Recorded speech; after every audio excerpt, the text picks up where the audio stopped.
All right. Well, thank you for seeing us today. And as you know, we want to talk really about ideas of anarchism and your thoughts on anarchism. And it's going to be a rather wandery chat. Okay. But hopefully we'll get somewhere. Yeah, see. Never know. All right. I think in the middle 90s, in an interview that you gave, you talked about one of the problems with anarchism was that maybe it was too negative. It criticised but didn't offer a positive. Well, I don't. If I said that, I shouldn't have, because I don't agree with it. Right. In fact, you can take a look at the shelf up there. Yes, I was. Yeah. I mean, there are anarchist studies which offer proposals for society in such meticulous detail that they go beyond anything plausible, in my view. Like Abad de Santillán is a famous case. Who, in 1936, I guess, wrote a critique of the anarchist revolution in Spain, and he was an Argentine anarchist who was in Spain, and he was called After the Revolution or something like that, and he laid out a very detailed program for what a largely anarcho-syndicalist vision of Spanish society, or for that matter any society, ought to be like.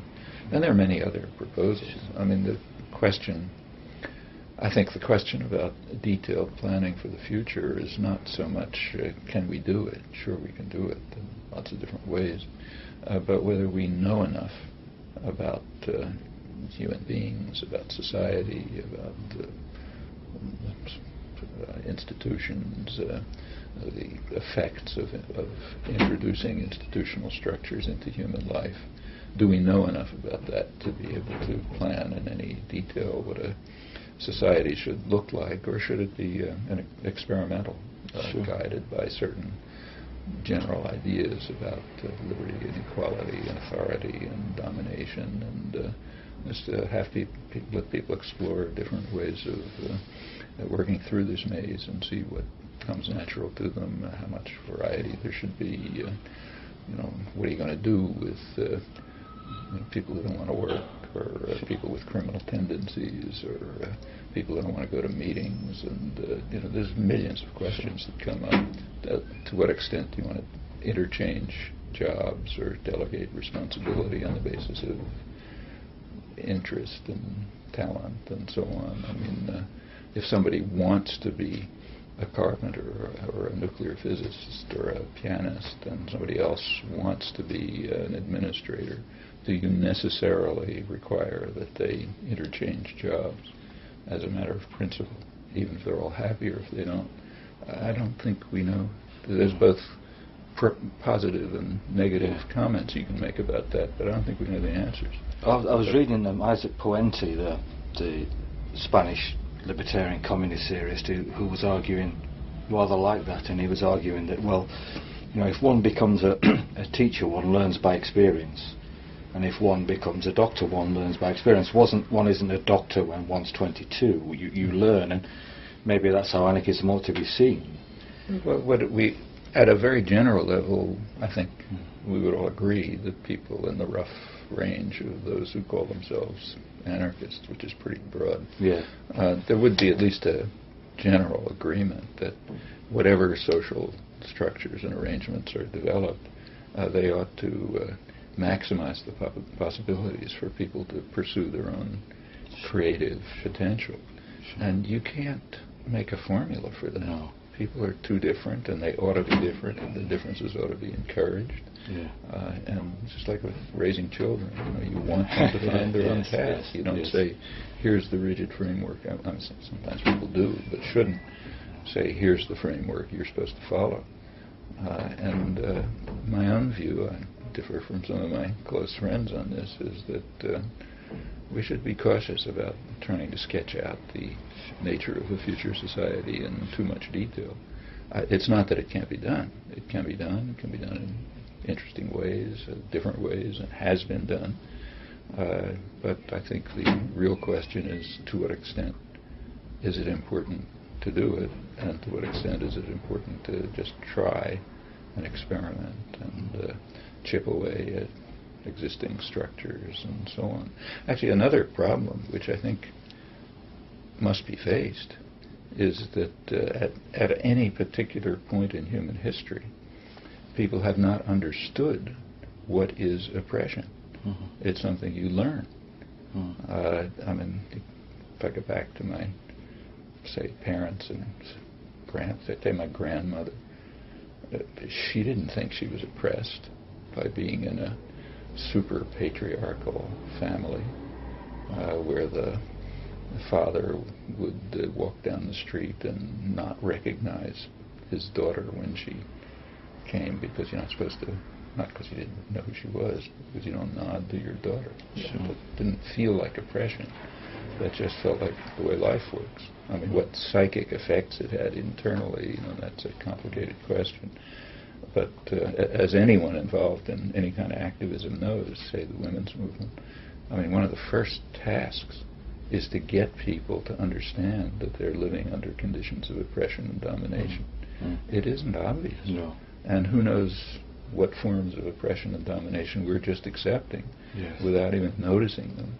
And at some further stage of self-enlightenment and communal understanding, we'll recognize those are things we have to deal with. And we can't plan for them if we don't know about them. Linked to that, then, Emma Goldman, as she grew older and feared for the fact that there may not be an immediate revolution, became very influenced by, I think, Gustav Landauer, who talked about that the state isn't just out there, it's inside us, that we have to become ourselves as free as we can be in capitalism. That in fact that she was always worried that there may be a chance that people won't be ready for revolution, and that there is a way of developing the politics of the personal, so maybe more people could be ready to experience that life that's possible.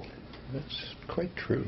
I mean, people, in fact, there are, the people who understand this the best are those who are carrying out the control and domination.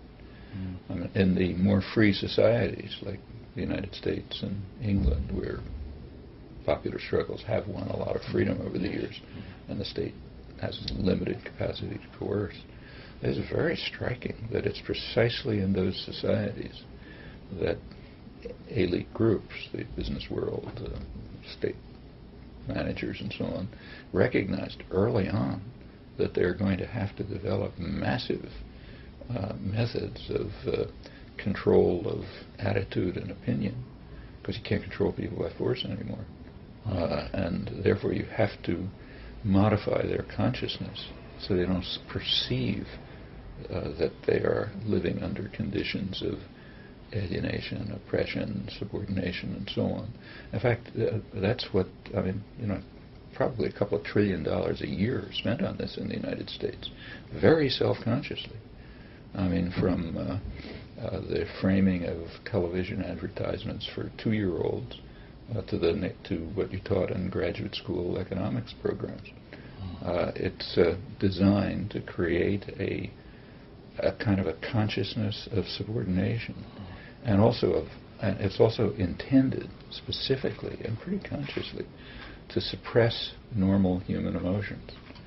So normal human emotions are sympathy and solidarity. I mean, not just for people. I mean, for stranded dolphins. Yeah. It's just a normal reaction of people. And if you go back to, say, the classical political economists, people like Adam Smith, this was just taken for granted. It was the core of human nature. Any society's got to deal with this. Well, one of the main concentrations of advertising and education is to drive that out of your mind. And it's very conscious. In fact, it's conscious in social policy right in front of our eyes today. So they take the effort to destroy Social Security. Well, what's the point of that? Well, the point is, there's a lot of scam about financial problems and this and that, which is all total nonsense. And of course they want, they'd like Wall Street to make a killing, but underlying it all, I think, is something much deeper. Social Security is based on a human emotion, a natural human emotion, which has to be driven out of people's minds, namely the emotion that you care about other people. You care. It's a social response, a community responsibility to care whether a disabled widow across town has enough food to eat, or whether a kid across the street can, go to school or something. And you have to get that out of people's heads. You have to make them say, look, you're a personal, rational wealth maximizer. If that disabled widow didn't prepare for her own future, it's her problem, not your problem. It's not your fault that she doesn't have enough to eat, so why should you care? There is no such thing as society, as Margaret Thatcher said. Yeah, I mean, there's only you maximizing your own wealth and subordinating yourself to power and not thinking about anyone else. And that has an effect. You can see it in attitudes. Now, just get back to your point. Same is true of those who are trying to change society to more decent forms. Yes, you're going to have to deal with people's consciousness and awareness. And as I say, every organizer knows it. I mean, take the women's movement as a striking example. It begins with consciousness-raising groups, where people talk to each other and bring out elements of their lives that they may not perceive very clearly. And it's true across the board, in educational institutions and factories, everywhere else. And it's very striking to see how this has worked over the years. I mean, if you go back to the early days of the Industrial Revolution, say like right around here, Lowell and Lawrence, the places where the textile mills were being created and so on, among the people who were drawn into the early factories, young women from the farms, Irish artisans from the slums and so on, there was an extremely radical consciousness. It was just natural. They didn't read Marx or anything like this. Never heard of European radicalism. Never heard of anarchism or anything else. It's just the natural assumption. It's in there. They had a very free press, something that's been lost. But the free press of those days expressed, just took for granted that wage labor is pretty much like slavery, and that those who work in the mills are on them. Obviously, why do we need these bosses telling us what to do? And that the whole factory system, industrial system, is just crushing our cultural values and creative impulses and turning us into robots and so on and so forth. All of this was understood, taken for granted. You go out to a working class neighborhood today, you won't find that. And that has to be, it's not that people have to be taught it, it has to be brought out from their inner nature, where it's been suppressed by very conscious efforts. Actually, it's striking to see how conscious this is. So, about like a century ago, Taylorism was introduced into industry. Taylorism, Frederick Taylor was. So the idea was to turn workers into robots. So every motion is controlled, and they don't make choices, and they become essentially robots. It was like everything else. It was initiated in the military system, because there you can carry out experiments cost-free and public and cost and take risk-taking and so on. But then it was transferred to industry, and it's the mass production system and so on. And it did. Lenin was very enamored of it. It was terrific, because he basically had the same conceptions as capitalist managers. And the idea was to robotize work. But it was very quickly recognized that, like the 1920s, that what they called on-job control, turning a person into a robot on the job, can be extended to off-job control. That is, controlling every other aspect of life the same way. So why should people not be robots in their entire life? And to be a robot means to focus your attention on what were called the superficial things of life, like fashionable consumption, not on care for one another, not on working together to create a decent environment, not for what will the world be like for your children.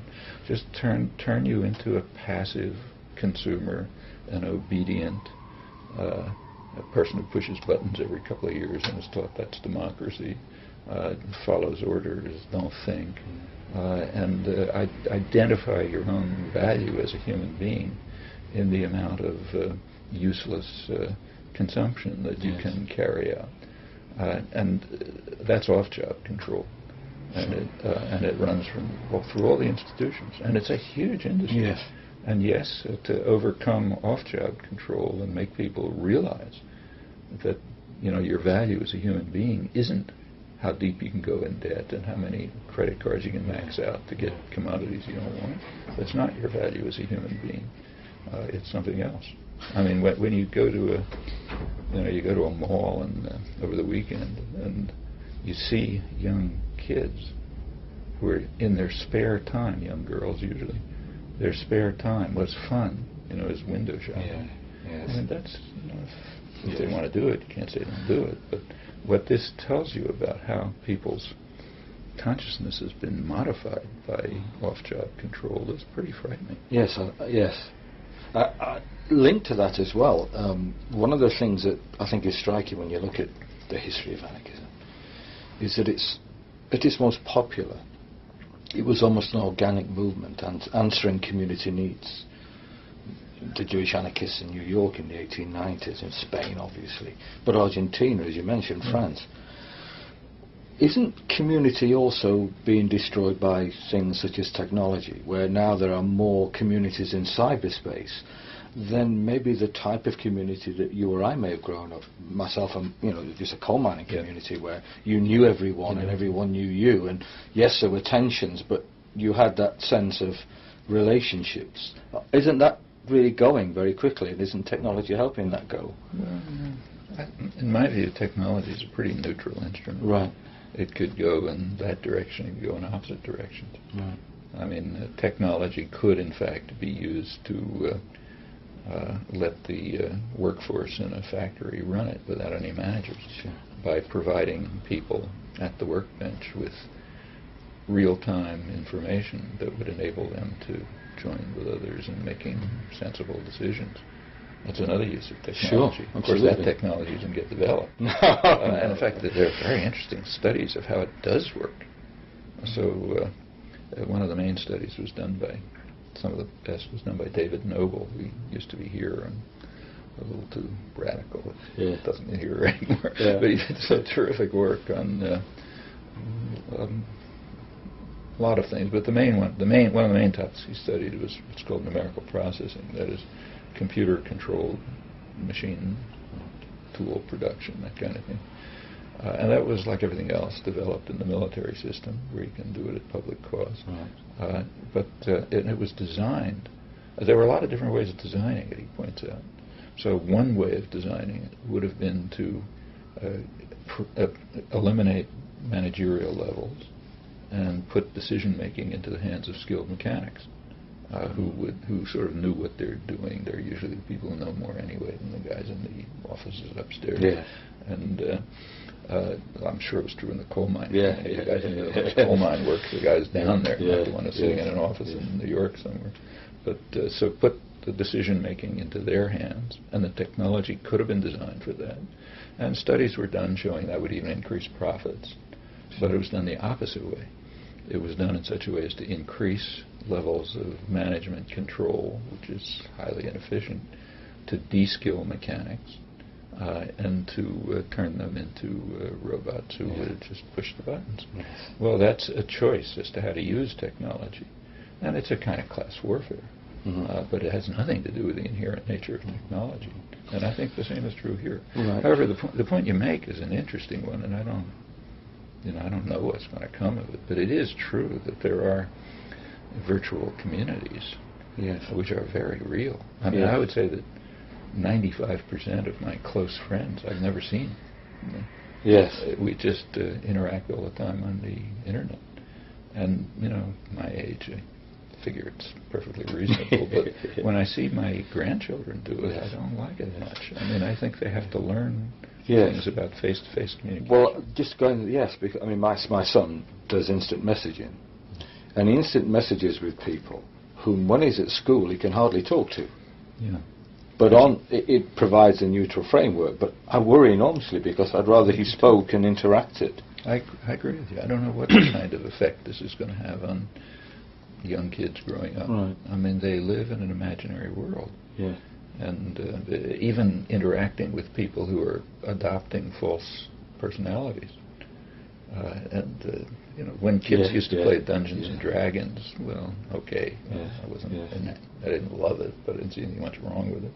On the other hand, when you're living, when a lot of your life is in an imaginary world with characters who you have created themselves, and you don't have face-to-face human interactions with, that can have psychic effects, which I don't think we understand, but could be pretty malevolent. Taking that a step forward, you know that there is a tendency, certainly in the last 10 years in anarchism, we call it primitivism, anarcho-primitivism, who suggests that capitalism is so rotten, the technology involved in capitalism is so rotten, that we just ought to just get rid of the whole thing.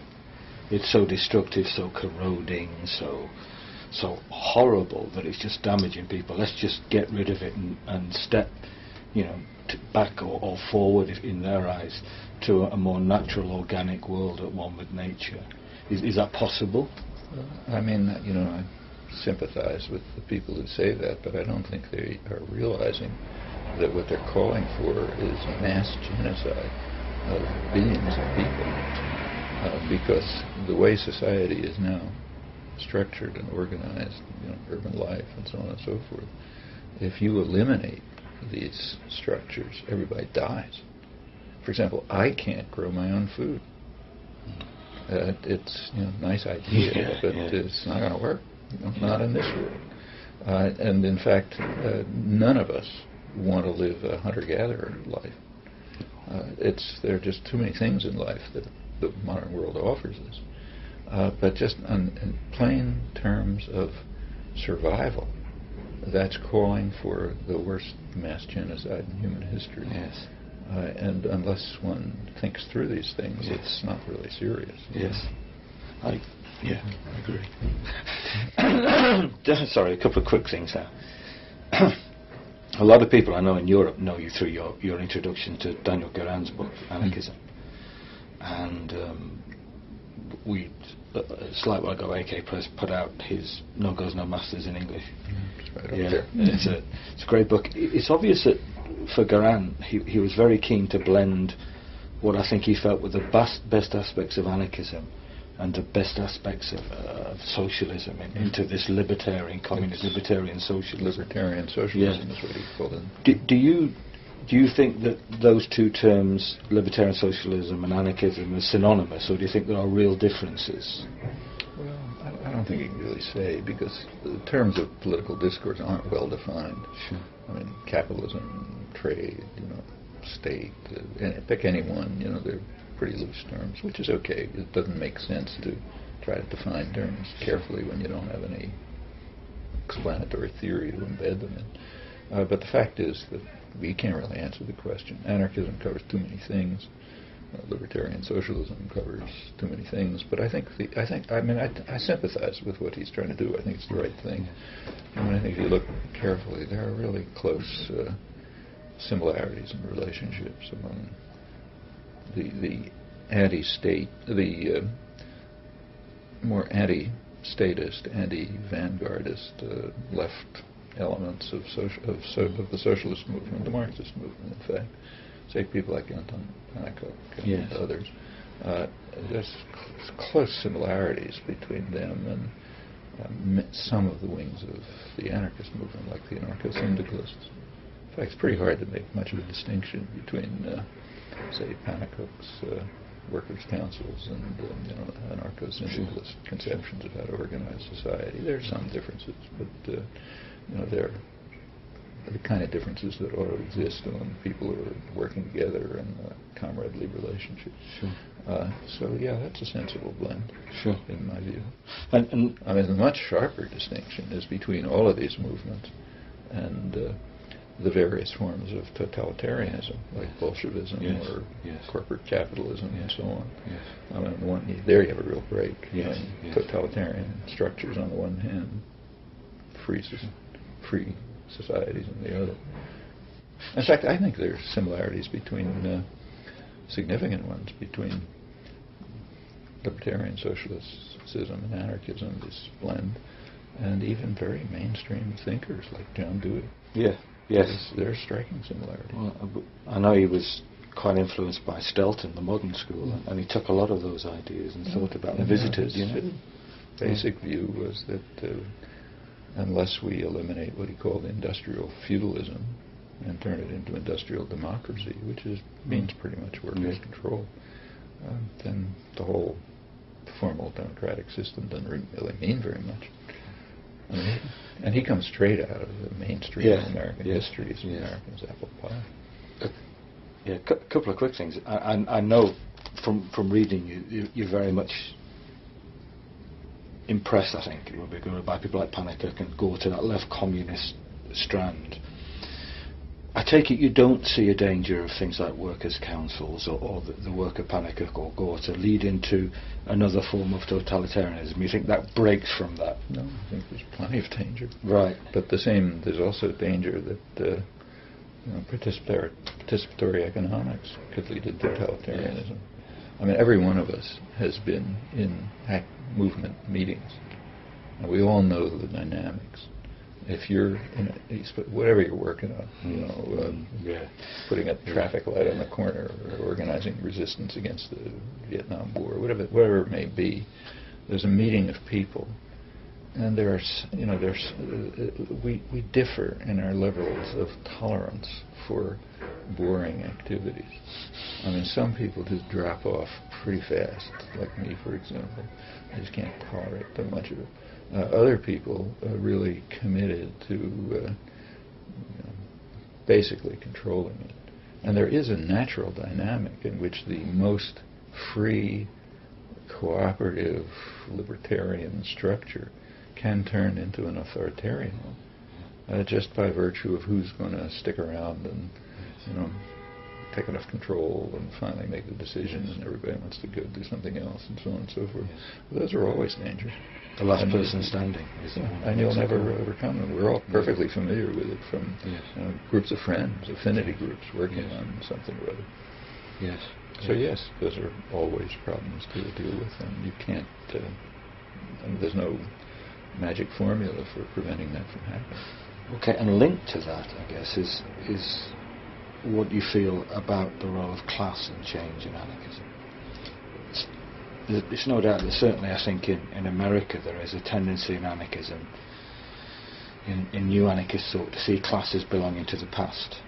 It really isn't the most relevant loci of change anymore. How many of those people have worked in your coal mining community, let's say, or on a factory floor, or I would say data processors in industry? I mean, if those are your jobs, you don't have any problem with class.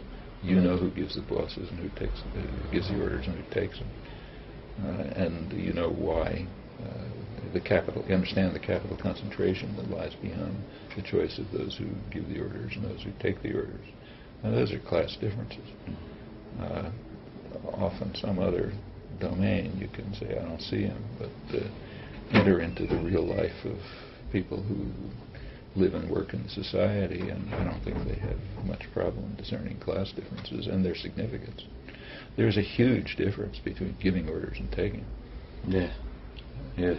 And even if it's true that the people who are giving orders are taking them from somewhere else, but that's the nature of totalitarian systems. I mean, it's not the top guy gives the orders to the bottom guy. There's levels of transmission through which orders are taken and given, managerial supervision and decision-making of various kinds, and that creates a whole variety of fundamental class differences. And there are plenty of people who just take the orders, or else starve. Yeah, choice. Sure.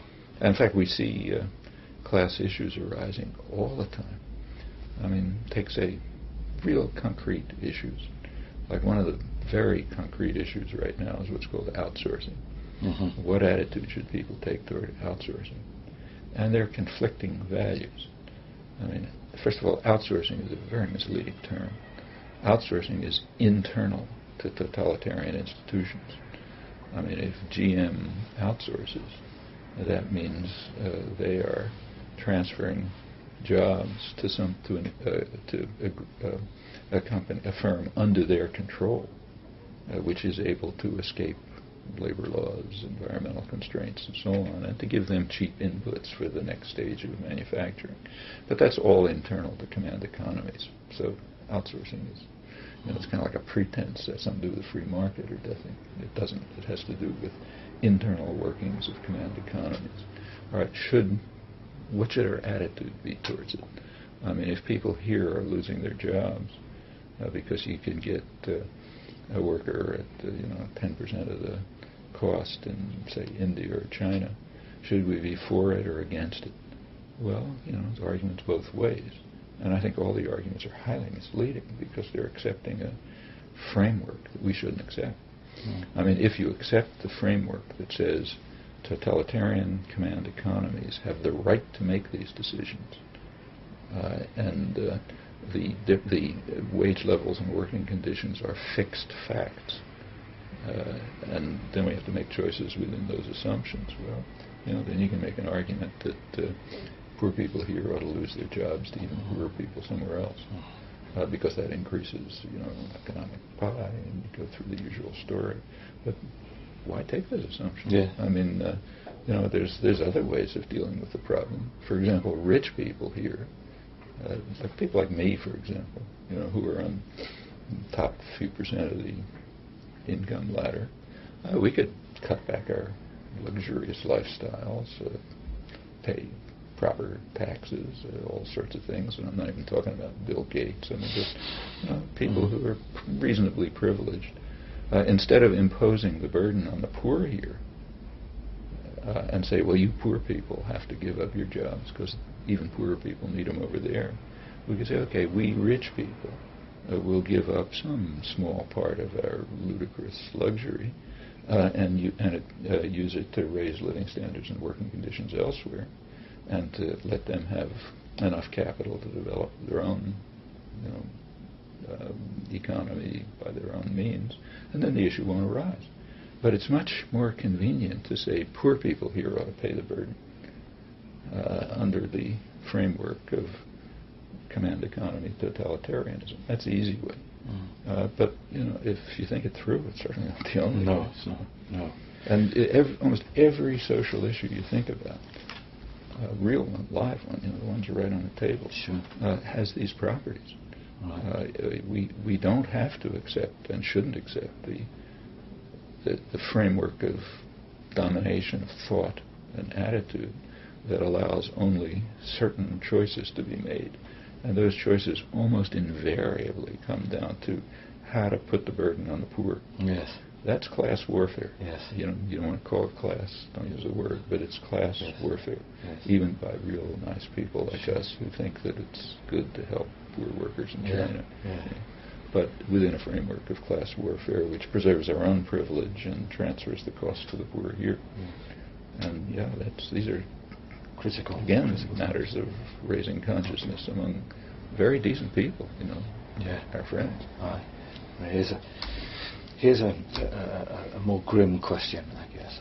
Voltaire de Cleyre, in the 1900s, in an essay, talks about the hope she has of a peaceful change into a better world, and talks about then the masters who are creating such a system that they're going to reap a horrible whirlwind. Now, are we still in a situation where a peaceful transition to a freer, better world is possible for us? Or can we not say, or is it unlikely as the years go on? Actually, nobody knows.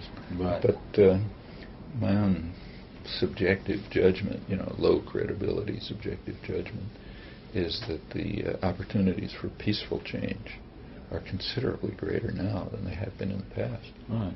And the reason for that is that the repressive apparatus of state and corporate power has been reduced. You can't break up strikes with Pinkerton guards anymore. They won't get away with it. You can't send out the police to smash up working class self-run towns like Homestead, Pennsylvania, and the National Guard. You can't get away with that anymore. Well, that makes a difference. I mean, enough victories have been won. Yes. So that repression has reduced. I mean, just take a look at this simple question of how many workers get killed in labor action. Yeah. Well, it used to be very high. Oh, yes. And it went up to the late 1930s. Yes. I can remember it as a kid, workers getting killed in labor actions by security guards, Pinkertons, police, and the rest of it. That has stopped. Yes.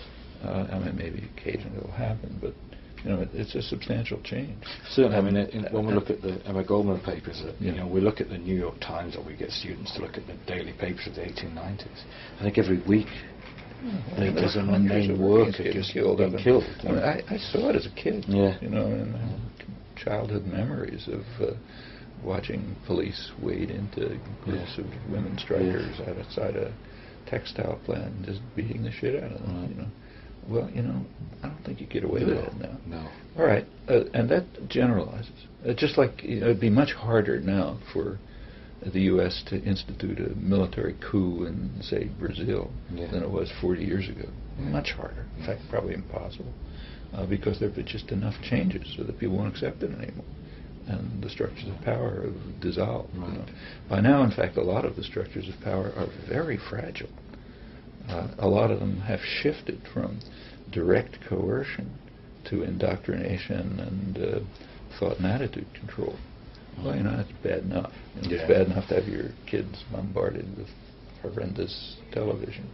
But it's a lot different than having them beaten over the head by police.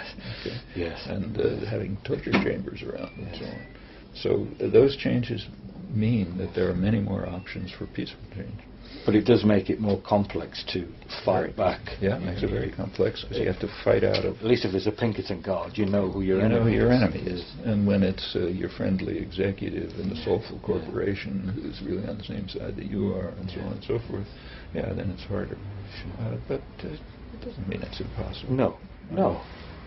Just a couple of days ago, I happened to be giving I hope I'm not giving personal things away, but I happened to give a talk, which I do every year, to a terrific group of mostly young labor activists in a group at Harvard, which is run by a fantastic person, Elaine Bernard, who's a real dynamic, live wire, labor activist, feminist, terrific.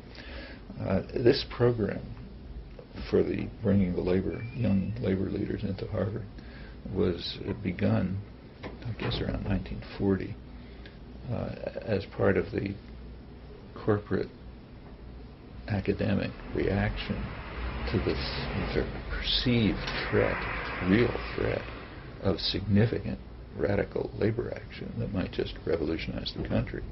After all, a sit-down strike is like one thought away from taking over the plant. And it was really close. And it was understood.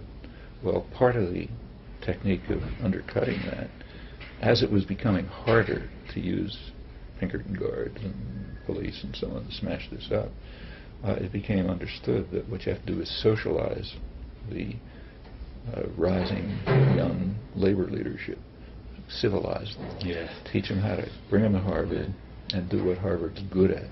In fact, what it does with its own students, teach them how to have polite conversations and class solidarity, and drink the right wine and just pick up the right attitudes into relations and so on. So this stick these young guys in the business school and they'll see we're all friends and we're all doing the same thing and so on and so forth. And it went on like that for years until Elaine Bernard took it over about 10 years ago. Subvert that. Almost instantly it's become a center for radical international labor activism. And the reason is all these ideas are just barely below the surface. And just puncture the surface slightly and it all comes out. Because it's all so natural and obvious. It takes massive effort to beat it down. And by now it's completely different. And has big effects all throughout the world because people come from everywhere. Well, that can be done in all kinds of places, but those are modes of peaceful change. And they've, just in our own lifetimes, they've led to very big changes. And in the past, even more. Something like I mean, the changes go in both directions. So on the one hand, you can't crush homestead the way you could 100 years ago. On the other hand, the consciousness that led to homestead is gone. So it's not just progress, but rebuilding that consciousness is the kind of peaceful activity that can be carried out, and is in many respects a lot easier than fighting the National Guard. Yes. A final question, because I think we're running out of time. I've just been working on Berkman's book now and then, and just AK Press have just republished it, What is Anarchism? Reading his letters in the 20s when he's working on the book and he's finding it very difficult, one of the things that he's trying to come to grips with, I think, in the book is, well, why haven't people come to this idea? This idea, which to me is just common sense, is just what we were saying earlier, this natural instinct almost to solidarity and support. And I've seen Russia, I've seen totalitarianism in action. Why haven't anarchist ideas had a greater impact in the world? I think he's talking about. Now that's 80 years ago nearly, and the question we're also facing as people at least believe, what is it Emma Goldman says, anarchism is the only belief that shows men and women their true self, who they can be. We see that, we know that instinctively, yet it's still had such a minuscule impact. Is that true, or is it a lot? I don't think it's true that it's had a minuscule impact.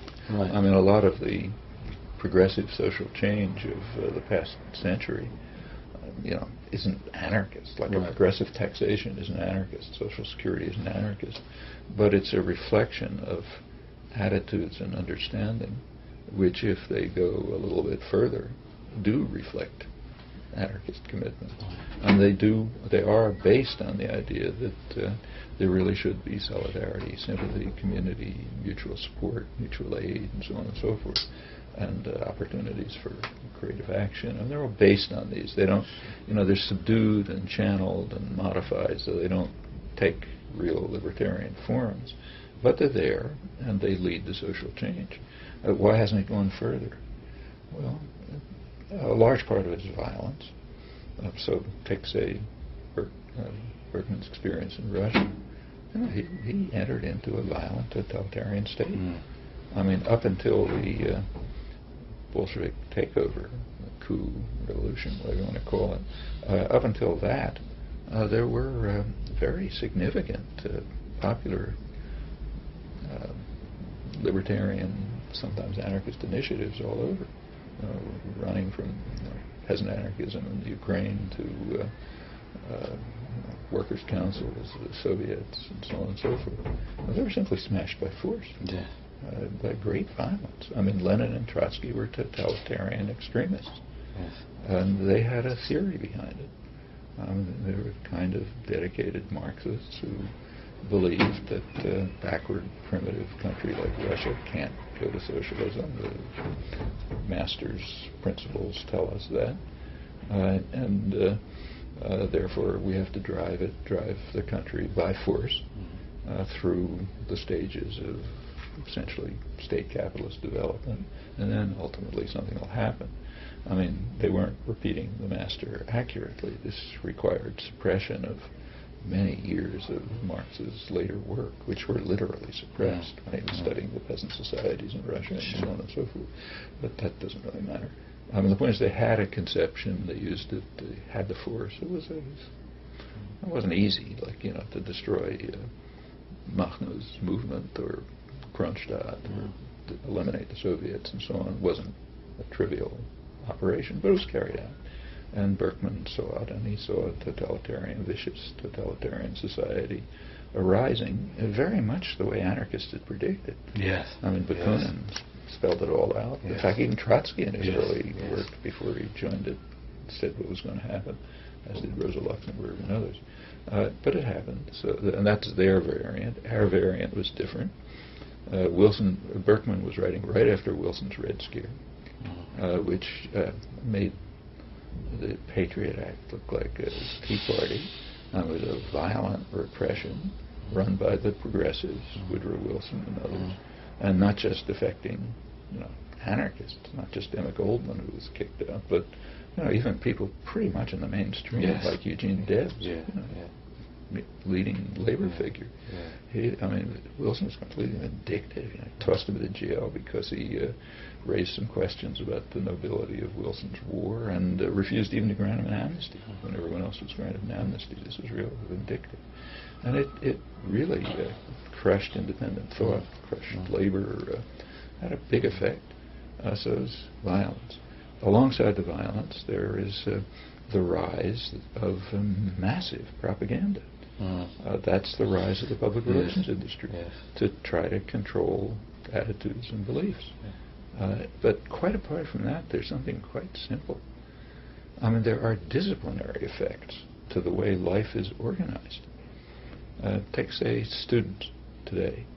Students today have are more, in some ways, in a lot of ways they're freer than they were 60 years ago, their attitudes and commitments and so on. On the other hand, they're more disciplined. Yes. They're disciplined by debt. Yes. Yes. That's part of the reason for arranging education so you come out with a heavy debt is so you're disciplined. Or let's take the last 20 years, the neoliberal years roughly, what's called globalization, but neoliberalism. A lot of it is, a very striking part of it is just aimed at discipline. It wants to eliminate freedom of choice and impose discipline. How do you do it? Yeah. Well, if you have a couple in the United States now working, each of them 50 hours a week to put food on the table, you don't have time to think about how to become a libertarian socialist. What you're worried about is how do I get food on the table? Where can I shop cheaply? I got kids to take care of, and I got something to do with them. When they're sick, I've got to go to work, and what's going to happen to them? And that's well-designed techniques of imposing discipline. And there are costs to trying to be independent. Just take, say, trying to organize a labor union. If you're the organizer, there's going to be a cost to you. Maybe the workforce will gain, but there's a cost to you. We know there is. We know what the cost is, not just in energy and effort, but just in punishment. Yes. And the people who are living in fragile circumstances they make a reasonable calculation. They say, why should I take the cost? I've got to get by. So there are many reasons why normal instincts and attitudes don't come out. But over time they often do. That's why we have social change for the better. Okay. Hey, thank you.